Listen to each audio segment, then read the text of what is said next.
көреміз шоудың кейіпкерлері ерекше мамандық иелері. Халатпен жүріп. Бараталарды бар детіп бәрін. 13 саат жұмыс жасайсың, звондасаң алмайсың, қар баласы, иттің баласы ұрсадат. Каретка тақырлай бастайды. Ана поворот сықырлай бастайды. Бұл кісілердің өзі жартылай қарсы кері ғой. 1,5 миллион шығады айына. Мысалы, қонақтар келіп нетіп жатқан кезде таңғалып жатады көбісі. Тағы бір таптаурынды бұзушы кейіпкеріміз Әлихан Құлбеков. Таңға кеш күтімді жасаймын әрдайым. Көбіміз әдемі, бірақ күтім жоқ көбінесе. Бүгінгі көреміз шоудың кейіпкерлері ерекше мамандық иелері. Бірі дәнекерлеуші әйел, келесісі аспаз жігіт, тағы бірі кран басқаратын ару. Кеш жарық Еуразия бірінші арнасында көреміз шоу. Сіздермен Меруерт Бауыржанқызы. Алғашқы кейіпкерімізбен танысу үшін экранға назар аударайық.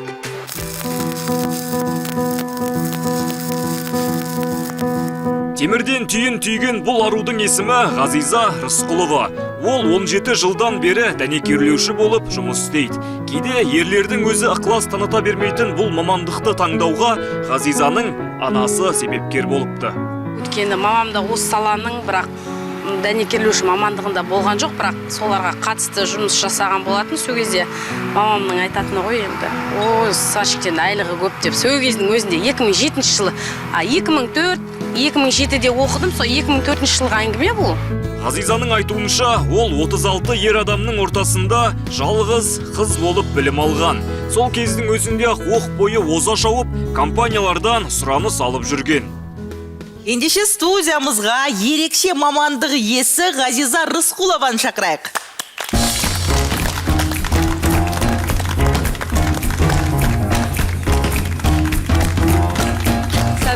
Қайырлы кеш, Ғазиза. Қош келдіңіз. Рахмет. Қалыңыз қалай? Жақсы. Сізге қарап, ешкім өзіңіз сондай нәзіксіз, дәнекерлеуші деп ешкім айтпас, Қалай ойлайсыздар, сарапшылар? Енді өзіңізбен жақынырақ танысса, Ғазиза, жасыңыз нешеде? Жасым қазір 35-те. Осы сварка саласын негізінде 17 жасымда бастадым. Содан келе жатырмын ғой. Тоқтаусыз. Мен көптеген проектілерде болдым. Қазірде жұмыс жасап жатырмын. Мына бізде Қызылорда қаласында үлкен 11 мың адамға үлкен стадион салынып жатыр. Сол жақта өз үлесімді қосып жатырмын қазір. Жалпы қалай келдіңіз енді бұл мамандыққа? Өте қызық болып тұр. 17 жасында не түрткі болды? Әкеңіз дәнекерлеуші болды ма әлде? Жоқ, менің әулетімде вообще дәнекерлеуші жоқ. Сварщик жоқ. Просто мен кезінде сол семья жағдайыма байланысты осылай дәнекерлеу мамандығына баруым керек болды. Өйткені сол кезде дәнекерлеу мамандығы бойынша айлық деген жоғары болатын. Сол кезде мамам айтқан, енді тұрмыс жағдайымызға байланысты. Мамам мен аз уақытта оқып, көп ақша табуым керек деген ой болды да, өйткені отбасыма көмектесуім керек. Өйткені өзімнен кейін сіңілім бар. Мамам айлығы азғантай болатын ол кезде. 15 мың ба, сонда есімде қалып қалған. Ол кезде біздің дәнекерлеушілер жақсы ақша алады. Ол кезде, ал қазір де жаман емес қояқ. Жоқ, қазір, қазір өте жоғары. Қазір айлығыңыз қанша, Ғазиза? Құпия болмаса? Миллионнан жоғары табады ғой кез келген сварщик. Ал сіз? Мен 1,5 миллион шығады айына. Өте жақсы. Енді ол жобаларға байланысты, Жобаға байланысты, Жұмыссыз қалған кездер болу ма? Жоқ, жұмыссыз қалған кездер жоқ. 6-шы разрядта дәнекерлеушімін. Азиза, сен ең бірінші жұмысқа келген кезде реакциялар деймді. Әйел адам кеп тұр, сварщикпін деп. Реакция қандай болды? Енді реакция әрине болады. Таңғалу деген реакция пайда болады. Өзде адамдарда. Бірақ кейін уже үйренді барлығы. Қазір алақандарында ұстап жүреді. Керемет. Сізге физически бұл жұмыс ауыр емес па? Физически ма? Бастапқы жерде ауыр болды. Кейін уже адам еті үйреніп кетеді, үйрендік. Бәлкім өзіңізді арнайы іздеп келетіндер бар ма? Бұл жұмысты Ғазиза істеу керек міндетті түрде. Болды. Болды, ондай кездерде болды. Өйткені даже компанияның директорлері де, басқа да бастықтар да мойындайды, что әйел адам бәрібір ұқыпты жасайды. Бәрібір әйел адамның жасаған бөлек деп айтады негізінде. Жауапкершілік тоже как бы. Жауапкершілік бар, аккуратность бар, ұқыптылық та бар. Сон барлығын орында айтқан кезде уже дайындап қоям. Керемет. Негізі бұл өте жақсы мамандық. Кезінде мен мұнай газ саласында бір басқарушы болған. Сонда былай мұнай газ саласында сварщик деген өте сондай жоғарғы сапалы және жоғарғы ақылы жұмыс. Көбінесе шетел компаниялар Қазақстанда осындай жоғарғы сапалы сварщиктер кезінде аз болғандықтан, ол шетелден көп келетін. Сондықтан оларға сол мысалға Кашаганда, Қарачағанақта жұмыс істеу үшін сондай әлемдік сертификаттар болу керек еді. Сізде ондай сертификат бар ма? Бар. Сол жақта жасадым ғой. Иә, міне, сондықтан және шынымен де бұл өте жоғары ақылы және бұған біздің ер кісілеріміз басқа неге бармай жатқаны мен кейбір таң қалам. Өйткені жақсы колледждер бар бізде. Әрине, дұрыс айтасыз. Мен де бір өз ойымды білдіре кетсем, енді сіздің өзіңіздің келбетіңіз, қазір келіп отырғаныңыздың өзі бір үлкен мотивация. Дегенмен, сіз секілді қыздар қазір мына кәсіптік техникалық білім беру саласында істеп жатқан қыздар бар.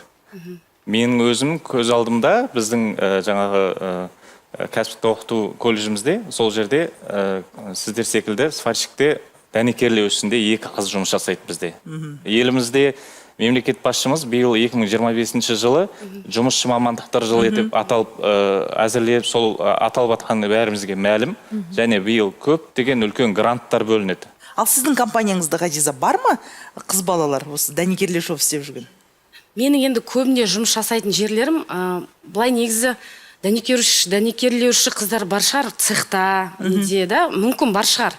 Бірақ менің ерекшеленетінім, мен линия болады ғой, газопровод, мындық турба, адамның бойымен бірдей, 1200-дік, 1400-дік, соны, мысалға, ол өзі 4 слойдан тұрады, 5 слойдан тұрады. Әр слойдың өзінің электроды болады, жаңа жүрісі болады, ол бір өнер ғой енді. Жаңа қалай айтсам бекен, металл ғой балқып тұрған, соны ойнатып, өнер деп ойлаймын. Қалпында, бабында пісіру керексіз. Дәнекерлеудің өзінің жолдары бар ғой, диагоналмен, көлденеңмен, тегеннен. Соның бәрінің әр этапта өзінің этабы болады, өзінің тоғы болады, өзінің электроды болады. 4 слой, 4 түрлі электродпен бар етіледі деген сияқты ғой. Ал отбасы жағдайыңызды сұрайықшы, тұрмыстасыз ба? Иә. Қанша бала шағыңыз бар? 3 ұлым бар, Құдай берген. 3 ұлыңыз бар, иә? Алғаш енді сол кезде күйеуіңізбен танысқанда, енді қандай мамандық иесімін дегенде білмеймін, ол кісі қандай реакция білдірді? Енді көзі үйренген болар мүмкін. Сосын барып кейін араластық қой. Ол да осы салада ма? Ол инженер ол кісі. Түсінеді ғой барлығын. Иә. Техникалық мамандық. Қызмет бабында таныстыңыздар? Ғазиза, сіз вахтаға көп барасыз ғой. Сонда вахтада барғанда енді отбасы қалай жібереді? Екіншіден, сол вахтаға барғанда қай жерде жатасыз? Өткенде көбінесе еркексілер. Жолдасыммен бірге барам, жолдасымсыз бармаймын. Қазір 17 жыл болды. Бойдақ кезде енді өзім барып жүрдім. Кейін үйленгеннен кейін жолдасымыз екеуміз бірге барамыз. Үй тіршілігінде жаңағыдай дәнекерлеуге араласасыз ба үйдің тірлігіне? Иә. Үйдің қақпасын өзіңіз жасап тастайтын шығарсыз? Бәрін өзім істеп алдым. Бәрін өзім істеп, еще көршілер таңғалып, ойбай деп халатпен жүріп, бараталарды бар етіп, бәрін біраз жұмыс істегенмін сварка есіктің алдында. Көршілер таңғалып, олардың да көздері үйренді ғой қазір. Күйеуіңіз қарап тұрады? Ол көмектесіп тұрады? Иә, монтажник қой қасымда. Бәрін біледі, ойретіп қойғанмын ғой. Денесі падай деген ба? Енді қазір сізді көріп отырған қаншама жастар бар, оқу бітіріп жатқан, бітіргелі жатқан түлектер бар. Соларға қандай бір кеңес берер едіңіз? Осы мамандыққа түсу үшін қандай емтихан тапсыру керек? Қазірден бастап қандай пәндерден дайындалу керек деген сияқты? Бұлай негізі өзі сабақты жақсы оқысын, бірақ бұл именно дәнекерлеуге енді арнайы бір мамандықты, сабақты жақсы оқу деген жоқ. Енді бірақ бұл жерде қолдың ебі, адамның желаниесі өзінің мынандай жасайым деген. Құлшынысы, ақша табам деген ниет болды. Сосын уже әрі қарай Алла тағала өз жолын ашып бере береді ғой, тек ниет түзу болу керек болды. Жақсы, негізі көп адамға қазір мотивация болып отырсыз. Ерінбеу керек қой. Ғазиза, ал енді денсаулық жағдайына қалай әсер етеді? Көзге, көз жанарына? Егер жаңағы техника безопасность дейді ғой енді. Қауіпсіздік ережесін нақты сақтасаңыз, ештеңе де болмайды. Көзімде аман, өзімде аманмын. Дыхательный путь әсіресе сақтап отыру керек, анда респиратор, фильтрлармен обязательно жақсысын, качественныйын алып, солай жұмыс жасаса, адамның ешқандай денсаулығына зияны жоқ. Соған барлығына үйретеді ғой. Соған барлығына үйретеді ғой. Әрине. Жалпы алдағы мақсат қандай жоспар? Менде қазір енді өзімде мысалға білімім енді өзіме жеткілікті білім, дәнекерлеу жағына келгенде. Енді соны мен қазір соңғы кезде ойланып жүрмін да, соны жастарға неге бөліспеске деп ше. Бәлкім. Ұсыныстар да түсіп жатыр қазір Осы жерге. тұста мен де ұсыныс жасай аламын сізге. Архитектура, дизайн және инженерия колледжінде осы дәнекерлеу мамандығы бойынша бізде білім алушылар бар. Сол білім алушыларға сізде практика жүзінде болсын, теория жүзінде болсын, серіктестік құрып арамызда ары қаратай білім алушылар Сабақ бере алады, білім толықтыруға болады. Бірақ ол үшін Алматыға көшу керек. Бұл кісі Қызылордадан келіп отыр, Иә, Қызылорда практика жақсы болу керек, практика. Теорияны жаймен үйренеді. Негізі Ғазиза сияқты қыздарды өте көп шығару керек. Өйткені бізді қыздардың жолымыз тек қана повар, кешіріңіз, дизайнер, ең жоғарғы не сол дәрігер болуға, секретарь, мұғалім. Сондықтан мысалыға мен кейбір кезде айтам, біз өзінше кішкене Европаға сай, Европаға жақын дейміз. Бірақ мен осы жақында араб елдері барған бір конференцияға. Сонда араб әйелдері болды. Біз көбінесе ойлаймыз ғой, араб әйелдері төмен, не дамымаған деп қарасам, сол ТШО-ның әйелдері жүр, операционист. Нені вахтаны басқарады, боровойды басқарады. Біреулер сол техникалық жұмыстарды басқарады. Біздің қыздар көбінесе сол бухгалтер, мамандықтар. Педагог. Осындай қыздар бізде көп болса, біз дамимыз. Жақсы, Ғазиза үшін бір шапалақ ұрып жіберсек. Рахмет сізге, Ғазиза. Сізге қарап мақтанып, тамсанып тұрмыз. Осы қалпыңыздан таймаңыз. 9 секундта кез келген кеспе түрін әзірлей алатын жігіт туралы естуіңіз бар ма? Ас үйдің нағыз майталманына айналған кейіпкерімізбен аздаған жарнамадан кейін танысатын боламыз. Экраннан алыстамаңыздар.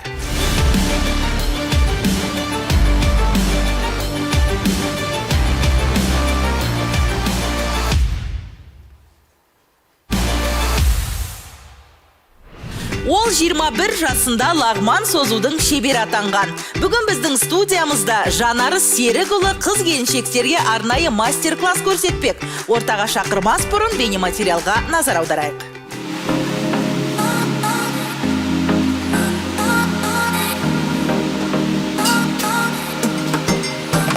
Жанары Серікұлы сізге 8 секундта кез келген лапша түрін созып береді. Жасы 21-де болса да, осындай қабілетімен жұртты аузына қаратып жүр.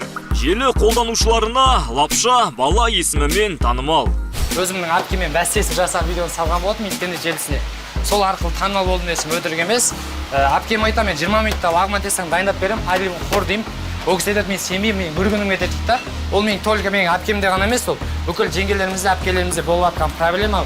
Ол бір лағман теса жасау үшін бір күні және де бірталай уақыттар кетіп қалады. Сондықтан бұл жерде қамырымызда бізде кәдімгі үй жағдайда ұн, су, тұз қолданамыз, және сұйық май, және өзінің арнайы қоспасы бар, соны қолданамыз. Бұл жерде ұн мен судың, тұздың бір-біріне дейін үйлесімділігін табуда деп ойлаймын. Жанарыстың бұл салада жүргеніне 4 жыл. Осы аралықта лағманның барлық түрін жасауды меңгеріп алыпты. Аспаздық өнері көпке ұнаса да, отбасы мүшелері бұл жаңалыққа аса қуана қоймаған. Негізі аспаз саласында жүргеніме, негізі үйдегі ата-анам қарсы негізі. Сөздің ашы керек, өйткені 13 сағат жұмыс жасайсың, звондасаң алмайсың, қар баласы, иттің баласы ұрсадады. Негізі үйделер қарсы, бірақ достарым ешқандай қарсылық жоқ. Бірақ та негізі көбінесе кухня саласында комментарийлер жазады. Негізі әйелдің ісі бұл лағман дейді. Бірақ қарап тұрсаң негізі кухня саласында жұмысы ауыр болғандықтан, бұл әйел кісілерге ауыр деп ойлаймын. Дене шынықтыру пәні мұғалімі аспаз болу туралы шешімді қалай қабылдады? Оның бұл салаға бет бұруына ата-анасы не себепті қарсылық білдірді? Көреміз. Студиямызға лағман созудың нағыз шебері Жанары Серікұлын шақырайық.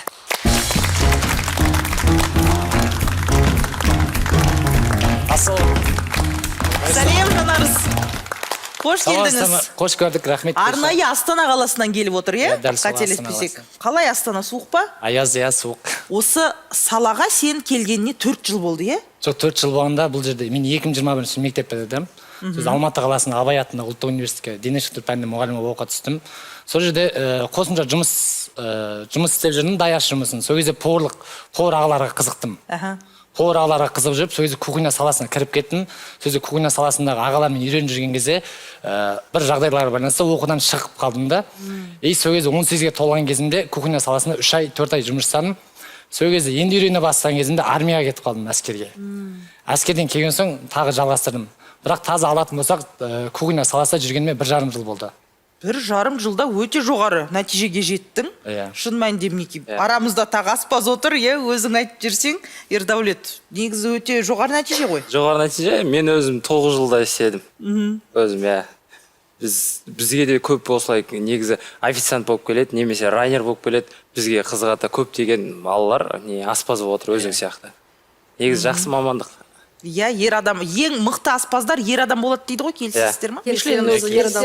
Сыры неге екен, сонда дәмді басқаша сезіне ме екен бұл кісілер? Негізі бар ғой, менің ойымша мамандық талғамайды гендерлік саясат. Шыны керек. Егер шын сүйіспеншілікпен, адал ниетпен жасап жатсаң, кез келгенді алып кете аласың. Ол адамның өзіне байланысты, адамның ішіне байланысты, рухани дамуына тағысын тағы. Өз мамандығын сүйгеніне байланысты ғой негізі. И сүю керек, кез келген жұмысты жасасаң, сен сүйіп жасасаң, сүйіспеншілікпен бәрі кетеді. Бәрі Алла тағала өзі бере береді. Қазір көбісі дипломдармен келіп атады бізге повар болып. Бірақ уақытын сұрайды. 8 сағат істеймін, 6 сағат істеймін, 7 сағат істеймін. Негізі уақытқа қарамаған дұрыс деп ойлаймын. Өзі мамандығың сүйсең кешкі сағат 2-1 болсын. Уақыттың қалай кешіп жатқанын білмей қаласың. Қалай келдің, қалай кешіп жатқанын. Жаңа Жанар сөзінің айттың, ата-анам қарсы дедің, күніне қанша сағат жұмыста 12-13 боласың? сағат жұмыс жасаймыз. 12-13 сағат, аяғынан тік тұрасың. Тік тұрасың, күнделікті сол қамырмен айналысып, күнде 20-25 килограмм қамыр созамыз. Ата-анаң звондаса телефонды алмайды екенсің. Сол енді уақыт болмай қалады, просто түскі ас және кешкі ас уақытында кішкене қарбалас болады, повар ағамыз біледі ғой. Кішкене тамақтың ожиданиясы болады, еще бізде китайский, dunganский ресторан болғанда жылдам тамақтану және свежий балғын түрде шығару болып келеді. Бұл жерде бізде дайын тұрған ешқандай не болмайды. Біз свежий түрде на месте қорамыз да. Сол кезде бізде кішкене қарбалас болады, сөйлескенге уақыт болмай қалады, шыны керек. И сол кезде біраз босаған кезінде заготовкаң бар, анауың бар, бір жұмыс табылып тұрады да, күйбең тіршілік бітпейді ғой кухня саласына, негізі жұмысы сондай. Ол жерде аспазсың ба, бас аспазсың ба? Бас аспаз болғанда қазір мастермін. Мастер, Осы кеспе жаюдан. Кеспе жайында және қазан қоруда осы. Бізде китайский кухня болып келеді бізде. Лағман қору және созу тарту болып келеді. Енді айта кетсек, сен әлеуметтік желіде де өте белсендісің, белсенді жүргізесің. Сол арқылы талай адам негізі өнерін білет. Жанарыз, айта кетсең, осы кеспенің қанша түрін соза аласың? Бізде кеспенің 1 мм-ден 8 мм-ген түрі бар, 5 түрі болады. 1 мм деп жатамыз, 2 мм, 2-де 5, 4 мм, 8 мм. Қонақтың талғам несіне байланысты. Көбінесе сұраныс қайсыған жоғары? Сұраныс бізде 2 мм и жаңа 4 мм-ге жүреді. 1 мм қандай кішкентай? Ол өте жұқа болады, Өте жұқа болады. Оның әрқайсысының өзінің пісу уақыты да болады. 1 мм бізде 4 секундта пісіп кетеді, бұл бізде қайнап тұрған су. 2 мм бізде 7-8 секундта піседі. 4 мм одан тағы кішкене ұзағырақ ұстайсыз. Сарғаят өзі піскен кезде сарғайып белгіледі. Ал 8 мм минутта піседі. Бір көрейікші ендеше. Болады. Жанар, сол жерге алғызайық қазір. Ал мінекей ортаға үстел алдырдық, және де қамырды Жанар сөзін алып келді, үйден дайындап. Айта кетсең, құрамында не бар? Бізде бұл жерде құрамында біз ұн, су, тұз және де өзінің қоспасы бар, және сұйық май қосылған. Жұмыртқа қосылмайды бұған. Басқа құпия жоқ қой ешқандай. Басқа құпия жоқ. Бұл жерде өзінің ұнын, суын, тұзын және де приправасын андай уақытымен және несімен беру керек. Тұздығы ғой, ең бастысы. Және қандай сұйықтық бұл? Бізде кәдімгі сұйық май, үй жағдайында сұйық май және өзінің арнайы тұзы бар, суға езілген осындай көкшіл бар. Түсінікті. Мінекей енді жасай бер, илей бер. Бізде қамырымыз осы қатты тұрған қамырды осы жұмсартамыз, басамыз. Жұмыртқа жоқ, Жұмыртқа қосылмайды болған. Бірақ үй жағдайында қосып жасауға да болады. Бізде ресторанда азан дейленгендіктен ол кешке дейін сақталу кішкене қиындау кетеді жұмыртқамен. Бізге әйел адамдарға біз осы қамыр созудан қиналамыз ғой, лағман жасайық десек. Солай ма, өздеріңіз қалай? Сол. Лағман неше түрін соза аласыздар? Мен айттым ғой, что вообще созамаймын. Негізі сіз ғана емес. Мен дайын сатып аламын. Негізі көп адам маған да сол дайын сатып алған. Негізі бізге де көп TikTok желісі, Instagram желісі маған көп жеңгелерім, әпкелерім жазады. Ол сізде ғана емес, ол көбінесе көп кісілерде проблема ол лағман қамырын созу бір күні кетеді. Жоқ дегендей 4-5 сағат уақытын ұстайды. Үйде ол кісінің бала шағасымен жүрген кісілер енді ол да бірталай уақыт қой негізі. Мына қамыр қанша порцияға жетеді? Так, бізде бұл порция 10 шақты порция шығуға болады. Шаршайтын шығарсың, шаршайсыз ғой, иә. Қолда Әсіресе қолғамайды ғой ондай. қол- Иә. Игі ауырады енді көбінесе. қолдың өзі бейімделеді ғой бұл жұмысты. Кішкене негізі бұны күшке және техникасы болады. Иә. Оған дейін күш керек, Техника иә? салам көбінесе. Әрине. Қамыт жерге Техникасын білу тастай керек. Мына қазір созудың өзі, айландыруының өзі. Енді Жанарыс, сен қамыр илесең, Ғазиза мәселен темірді осылай қамырша илей алады. Так, бұйырса кеттік. Кеттік Так, па? сіздерге бұйырса не? 5 стандартын көрсетейін. Бізде 1 порция, 2 порция, 3 порция, 4 порция. Тура көз мөлшері сантиметрмен өлшеп кесіп жатқандай. Сіздерге так айналып алайын. Біз ұннан өткіземіз обязательно. Бұл Жабысқан қандай сұрыпты ұн болу керек? жоғары сұрыптағы ұн болу керек. Бұл жерде тартуының бәрінің техникасы бірдей, просто өзіңіз тартқаныңызға байланысты мысалы. Керемет. Тартқан сайын жіңішкере береді бұл. Бұл қандай миллиметр? Қазір сіздерге біріншіден бастап көрсетемін. 1 миллиметр, 4 миллиметр. Бұл реквизит емес, үйге алып кетсе бола ма екен? Тоғжан ханым, қандай болады деп едіңіз? Көрсеңіз болады, не қараңыз? Жақында көрсеңіздер болады, келіңіз. 1 сантиметр осылай ма? Я бірінші сантиметр осылай беріледі. Ең жіңішкесі, иә? 1 миллиметр. Иә. Ойбой, мынау көксеге керетін нәрсе ғой. Тура бір заводтан шыққандай, иә? Иә, бәрі бірыңғай. Масқара. Бізде 2 миллиметр. Сол, мен де ойланып отырмын, маған алып кетуге бола ма?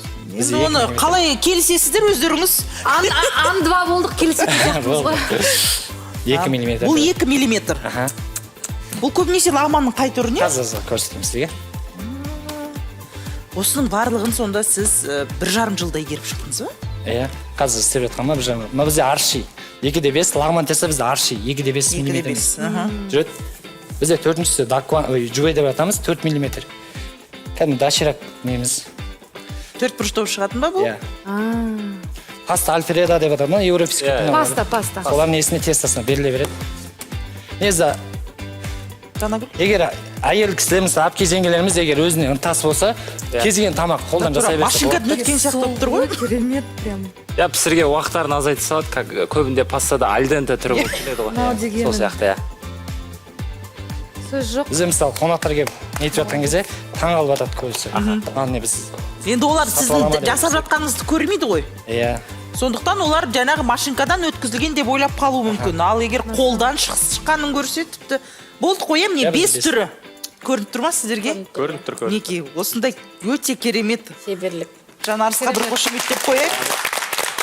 Әйелдер неге құрылыс саласында жоқ десеңіз, қатты қателесесіз. Өйткені көреміз шоудың студиясында кран басқарушы Раушан Бутабаева қонақта болады. Толығырақ онымен кішігірім үзілістен соң танысамыз.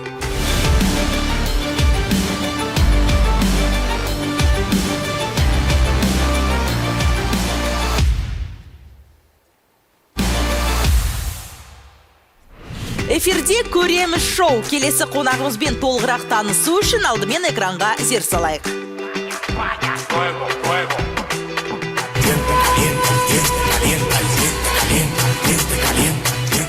Раушан Бутабаева күн сайын 57 метрлік кранға өрмелеп мініп, оны басқарады.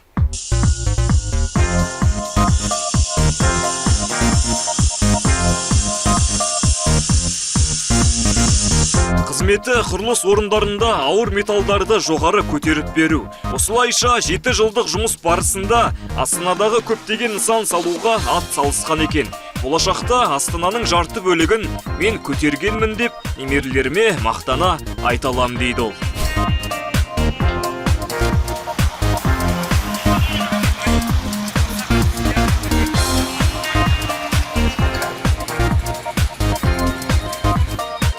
Раушанның айтуынша бала кезінде техникаға қатты қызыққан. Қабаттың үстіне қабат қойып ойнайтын ойын естеріңізде шығар. Сол ойынды құмарлана ойнадым дейді. Есейе келе есепші мамандығын таңдаса да, өмірдің өзі құрылыс бағытына қайта келіпті. Ендеше кран басқаратын ару Раушан Бутабаеваны ортаға шақырайық.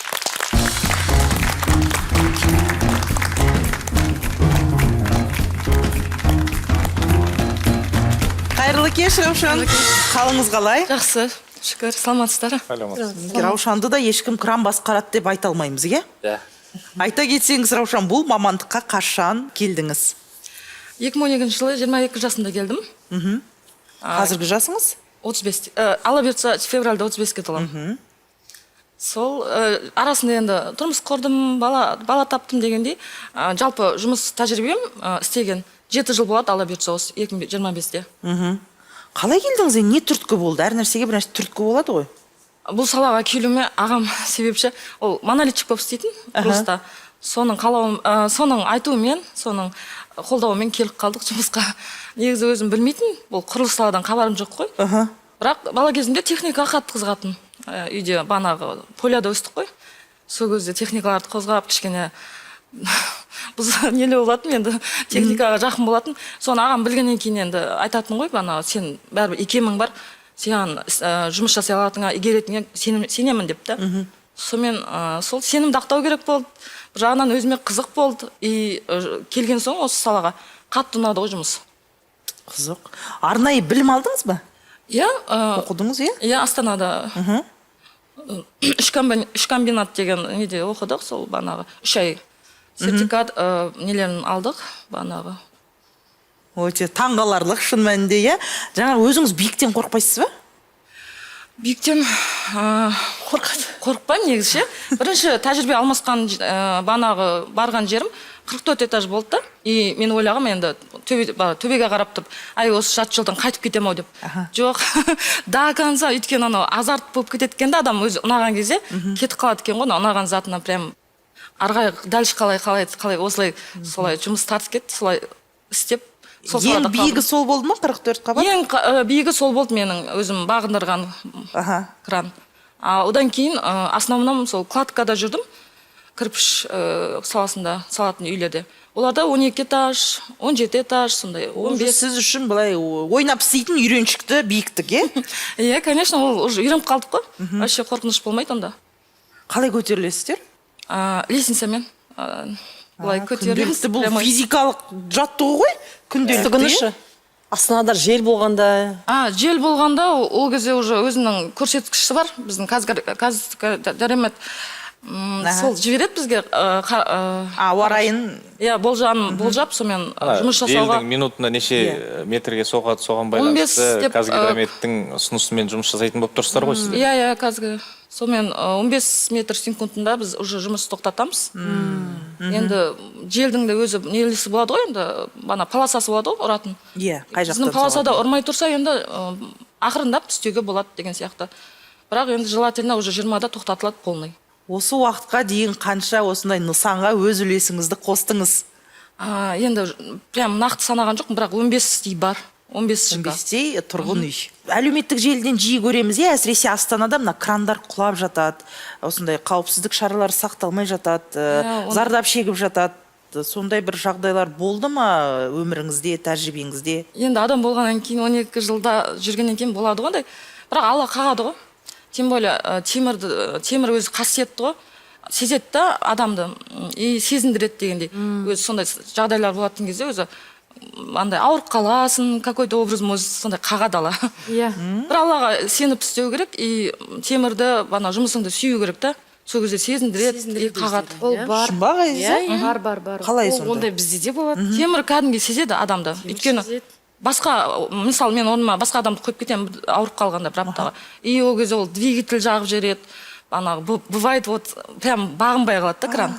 Қожайының білет. Еді ғой, сол энергетикалық байланыс қой бұл. Иә. Мен мысалы, мені бәрі жақсы көреді, механик нелер. Айтады да, сен прям бұзбайсың дейді. Әйелдерден бұзып қоятын, нелер жағып жіберетін, двигательдерді жағып жіберетін. Маған айтады, всегда отырған краныңызды вообще ондай шақырмайсыз дейді да. Сезініп жұмыс жасайтын болған ғой. Кранды сезіну керек, полный, мысалы, темірді сезіну керек. Оның бұзылайын жатқан, бұзылып жатқан. Таңғаларлық. Сонда сіз бұзылмай тұрып, алдын ала жобалап отырасыз ғой, мына жерін жөндеу керек. Уже даусынан белгілі бола бастайды, мысалы, каретка тақырлай бастайды, поворот сықырлай бастайды деген сияқты. Өзінің звуктары белгілі болады уже. Мана машина айдағанда да болады ғой, дауыстар шыға бастайды. Сондай коробка тебет деген сияқты, сондай кете береді. Көлік жүргізесіз бе, айтпақшы? Мен бос уақытында индрайверді таксовать етемін. Бос уақыт жоқ енді бізде. Соның арасында енді кішкене ана не дейді ғой, стресс снимать ету үшін тикток түсіріп қоясың.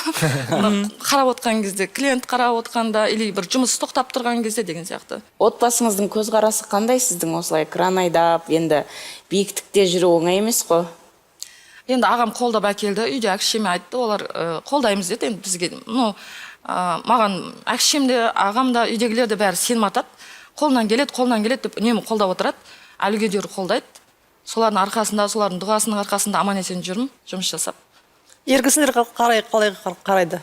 Енді бірінші барған кезде, любой фирмада, сол бана строительный объектіде бірінші көріп тұрған кезде таңғалады да, ну, әп-әдемі болып, сіз не істеп жүрсіз бұнда деп, сіз адасып қалған жоқсыз ба деп. Жоқ, мен просто өзім жақсы көремін сол маманды, сондықтан сол салада жүрмін. Болмаса өзім бухгалтер болып бітірген, колледж ғана тамамдап, ары қарай дальше жалғастырмадым, потому что не мое, да? Айтады ғой, менікі емес. Адам сезіне алмайды ғой жұмысты, сезіне алмағанда оны істей алмайсың сен. Сонымен қанша жұмыстарды көрдім, проба жасап. Бірақ 3 ай істейсің да, уже 4-ші ай уже өз жұмысыңды аңсап тұрасың. Менде де сондай жағдай ғой. Иә, қазір елімізде Негізі бухгалтерияны бастадым да, что-то не мое. Қайтадан қағаздан басың ауырады. Жаңа сіздің бейне сюжеттеріңізде тағы бір әйел адамды көрдік та, ол кісі де крановщица ма? Иә, крановщица әйел кісілер өте көп. Сонда несіне қызығып келеді? Қандай енді жалпы негізі бірінші оларды мен байқағаным енді сұрайды. Ой, әпке зарплата қандай дейді енді материалдық жағы. И соны айтқан кезде, мен все істеймін, үйренемін. Негізі ақша көп затты не алады ғой, тартады ғой. Сонымен мен мысалы бастапқыда енді тоже ақша жағында ойладым, жақсы зарплата деп. Бірақ жұмыстың өзі қызық болды да, бұл қалай менің қолымнан келе ма? Мен екеуімді игере алам ба деген сияқты. И солай игеріп, ұнап, жақсы көріп кеттім. Керемет. Жалақыны сұраймыз ба? Жалақыны как обычно, енді нам интересно. Қанша табады екен? Енді жалақы істегеніңе байланысты 500-600 объемға байланысты. Тағы да бір сұрақ болады ма? Кезде вообще жалақы ойламаймын мен. Мысалы, Бұл кісіде солай шығар. Иә, менде мысалы бізде жұмыста енді сағат қояды ғой, сағат жинайды ғой. Ұрсып атады ана прорабпен. Мен сағатын, жарты сағатын, кес сағатын, 1 сағатын мен вообще интерес не алмаймын ондай, прям ұрсып, не алмаймын, бұйырғаны. Жалпы әйел адамға негізі көп жұмыс тапсырылған кезде тиянақты болады. Ұмытып кетіп, арасында тастап кетті деген нәрсе кездеспейді бұл кісілерде. Сол нәрсені бір астын сызбай айтуға болады да. Бұл кісілердегі үлкен приоритет сондай нәрсе. Ер адам енді оның да өзінің ерекшелігі бар. Ер адамдікі бөлек. Ол да жаңа айтты ғой. Қара күш керек шығар, иә? Иә, кран, жаңа машинамен жүретін крандарда, Ивановецтерде мысалы ер адам керек. Өйткені ана башмакты көтеру керек, астына жүгіріп салу керек деген секілді әйел адамға сәл кішкене ыңғайсыздық тудырады. Ал енді ана машинный кранда, мысалы бұл кісілер лестницамен көтеріледі, жұмыс орнында отырып, алып жұмысын жасай береді деген сөз. Жалпы енді тұрмыстасыз, отбасы жағдайыңыз? Тұрмыста болғам. 6 жыл өмір сүрдік, мінезіміз жараспады. 2 баланың анасымын, сонымен екеуміз 2 жаққа кеттік. Балапандар нешеде? Қызым 11-ға толды, ұлым 8-ге толды. Жақсы, енді олар біле ма сіздің қандай мамандықты игергеніңізді, қайда жұмыс істейтініңізді? Білет, мақтанады. Бәрімен мақтанады, достарымен мақтанады. Атасы да күледі ғой, банағы келген сайын қонақ болып. Мені мақтап айтады екен да, мамам андай мындай банағы. Сол кезде айтады ғой, мамасымен мақтанады балаларың, қандай күшті деп. Бізбен ешкім мақтанбап еді, сенімен мақтанып жатыр деп. Достары қандай реакция білдіреді екен, не сол кезде? Таңғалады ғой, енді көбісі хабар жоқ қой. Айтқан кезде барып бүйтіп қарайды да, интерес ұстап. Нәс саған ол дәу емес па, оған қалай мінеді деген сияқты. Сондай адамдар биіктіктен қорқады ғой. Биіктіктен қорқады ғой, негізі фобия дей ма сондай болады. Енді бұл кісілердің өзі жартылай қаржыскер ғой. Бір сөзбен айтқанда. Өйткені биіктіктен қазір бәрімізді қорқамыз деп ойлаймын. Мен өзім 2 метрден жоғары қорқамын. Анда длинномер, бана погрузчик, тракторщик, бәрін айдап көрдік. Балдар өздері үйретіп қояды. Арасында үйретіп қояды сол бізге. Ортамызда профориентолог Әсел Қанатқызы отыр. Айтсаң, жалпы енді осындай мамандықтарға сұраныс қандай бүгінде? Бүгінде енді бізде жаңағы қазақта қатып қалған қағида бар ғой, қыз балаларына дәрігер болмаса мұғалім болу керек деген сияқты. Мен ойлаймын, осы бағдарламадан соң сол қағида бұзылады деп мына 2 ханымды көргендер болса, әрине техникалық мамандықтарға эксперт ретінде айтатын болсам, көбіне ұл балалар барады. Но оған балалардың өзі, ұл балалардың өзі бір керемет қызығушылықпен барады деп айта алмаймын.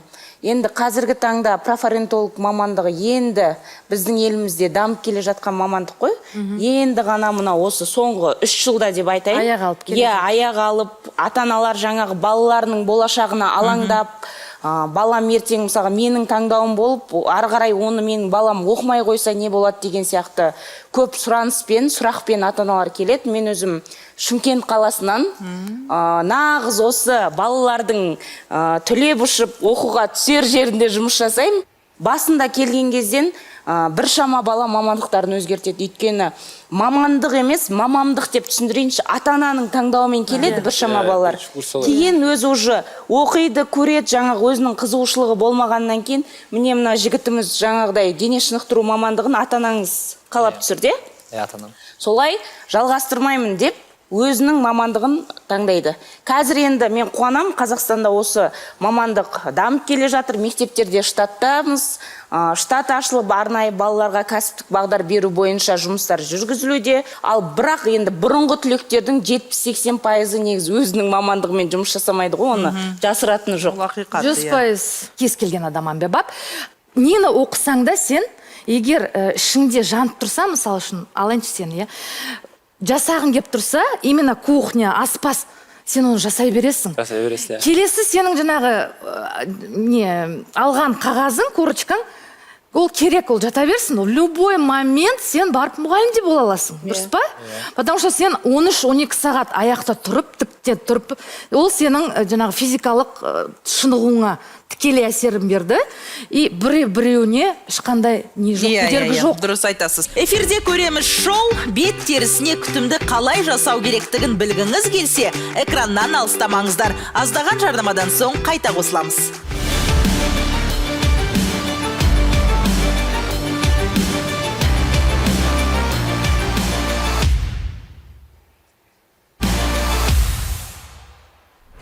Біз косметологияны көбіне нәзік жандылардың саласы деп білеміз. Ал тері күтімі маманы ер адам болса ше, оның жұмысының ерекшеліктері мен біз білмейтін қандай тұстары бар. Келесі сюжеттен көрейік. Сәлеметсіз бе, Азора, сізге толық күтімді мен қазір таңдап болдым. Таныстыра кетейін. Бұл жерде бізде толықтай сіздің теріңізге келетін күтімдер. Мысалы үшін сіздің теріңізді тазалауға осындай доктор Алтая деген ұмыбалканы таңдадым. Бетті жақсылап тазартуға. Тағы бір таптаурынды бұзушы кейіпкеріміз Әлихан Құлбеков. Ол 4 жылдан бері косметолог маман ретінде қызмет көрсетеді. Бұл салаға келуіне өзіне қажет кезде жақсы маман табалмағаны себеп болыпты. Дұрыс күтім таңдай алатын эксперт болған жоқ, сол себептен өзім осындай әртүрлі уходовый косметиканы бетімде тексеріп бастадым. Соның арқасында терімді емдеп және де басқаларға көмектесейін деген ой келді. Қазіргі таңда Әлиханның 3000-нан астам тұтынушысы бар. Бұл қатардан әйелдерден бөлек ер азаматтар да табылады. Нәзік жандылар көбіне пигментация мен әжім кетіру амалдарын іздесе, жігіттер қауымы безеуді жою, безеуден кейінгі тақтар мәселесімен келеді дейді. Ер мен әйелдің күтімінің қатты айырмашылығы жоқ, бірақ та қышқылды өнімдерді қолданған кезде біз әйел кісілерге более жаңағыдай мягкий средстволар береміз, себебі әйел кісілердің терлері бізде жұқарақ болады, сол себептен ал ер кісілерге біз жаңағыдай мықты қышқылды өнімдерді бере аламыз, себебі ерлердің терлері қалыңдау жүреді бізде. Әлиханның косметолог маманы болуын жақындары қалай қабылдады? Көреміз. Ендеше студиямызға косметолог Әлихан Құлбековты қошеметпен шақырайық.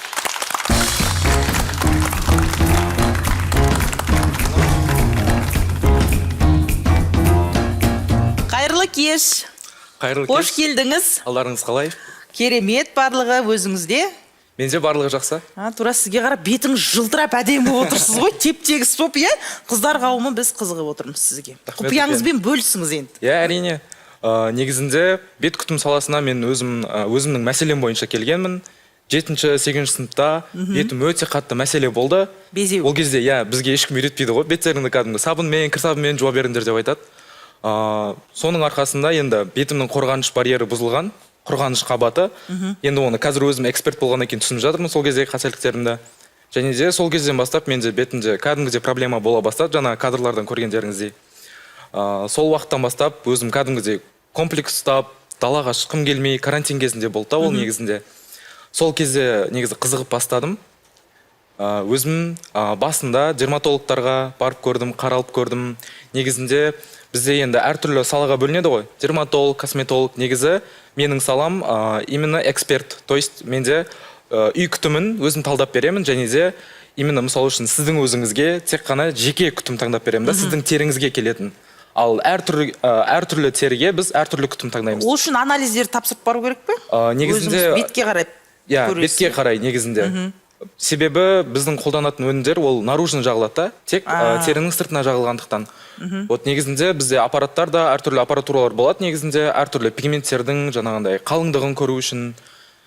Сонда сіз қандай білім алдыңыз? Қандай біліміңіз бар? Мен негізінде қазір заңгерге оқып жатырмын, ал жаңағындай именно косметиканың құрамын зерттейтін мамандықты біз өзіміз білім ретінде сатып аламыз. Әртүрлі мамандардан, Россиядағы мысалы үшін эксперттерден, немесе Америкада тұратын эксперттерден сатып аламыз. Курс дейміз ғой, иә? Курс сатып аламыз. Қазіргі таңда бізде Қазақстанда волсфера енді өте қарқынды дамып келе жатыр 2 жыл бойы.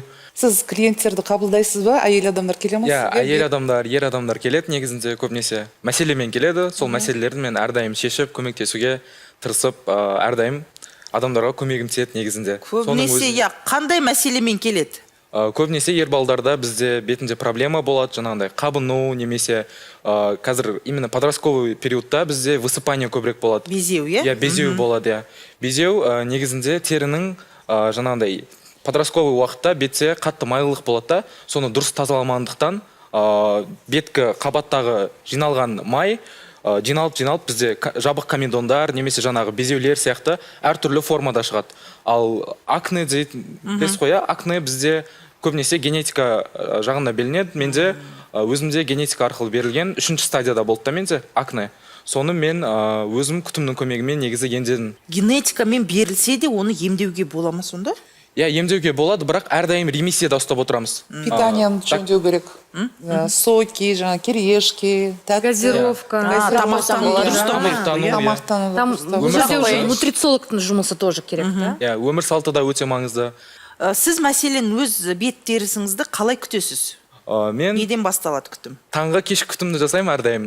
Таңда кәдімгі көбікпен бетімді тазалап аламын. Тазалап болғаннан кейін өзімнің терімнің pH балансын ретке келтіру үшін тонер қолданамын. Негізінде күннен қорғану бізге өте маңызды, себебі уақыт өте келе бізде экологияда нашарлады ғой.